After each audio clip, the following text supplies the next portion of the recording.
Ecclésiastique, chapitre 40. Le Seigneur a créé de grands soucis pour tous les humains.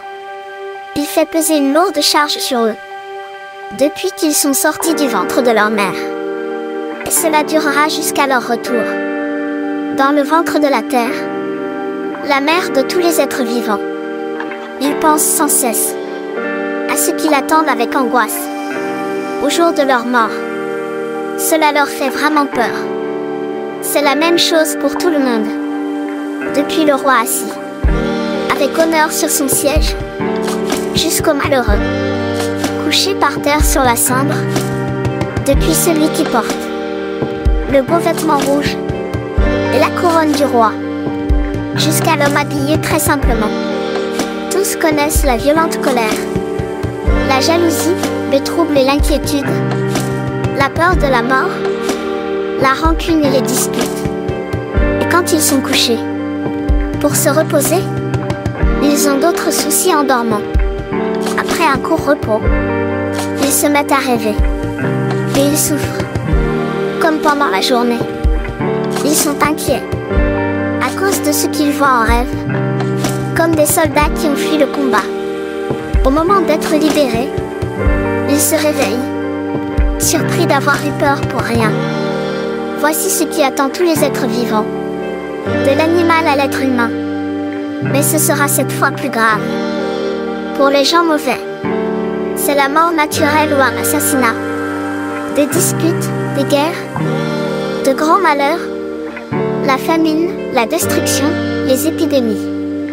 Tout cela, Dieu l'a créé, contre ceux qui ne respectent pas sa loi. Et c'est à cause d'eux qu'il y a eu la grande inondation. Tout ce qui vient de la terre retourne à la terre, et ce qui vient de l'eau retourne à la mer. Les cadeaux qu'on fait pour corrompre les autres, les injustices, tout cela sera supprimé un jour, mais l'honnêteté durera toujours. Les richesses des gens mauvais arrêteront de couler comme un torrent sec. Elles passeront comme un grand coup de tonnerre qui éclate pendant l'orage. Une personne généreuse pourra se réjouir, mais ceux qui désobéissent à la loi disparaîtront complètement.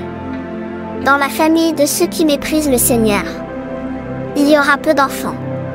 Ces gens impurs ne pourront pas prendre racine. Le roseau qui pousse près de l'eau, au bord d'un fleuve, est arraché avant les autres herbes. Mais un bienfait est comme un jardin magnifique, et ce qu'on donne aux pauvres n'est jamais oublié. Une personne qui ne dépend pas des autres pour vivre, un homme qui travaille, ont une vie agréable. Mais la personne qui trouve un trésor est plus heureuse encore. Avoir beaucoup d'enfants ou fonder une ville, cela rend un homme célèbre. Mais une femme parfaite est plus précieuse encore.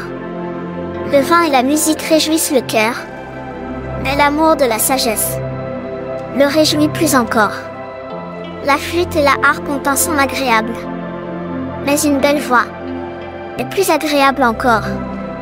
La grâce et la beauté sont un plaisir pour les yeux, mais un champ de blé vert l'est de plus encore. Un ami ou un camarade se rencontrent de temps en temps, mais une femme et son mari se rencontrent plus souvent. Des frères ou des bienfaiteurs sont utiles dans le malheur, mais les dons faits aux pauvres sont plus utiles encore. L'or et l'argent rendent sûr de soi, mais on apprécie plus encore un bon conseil.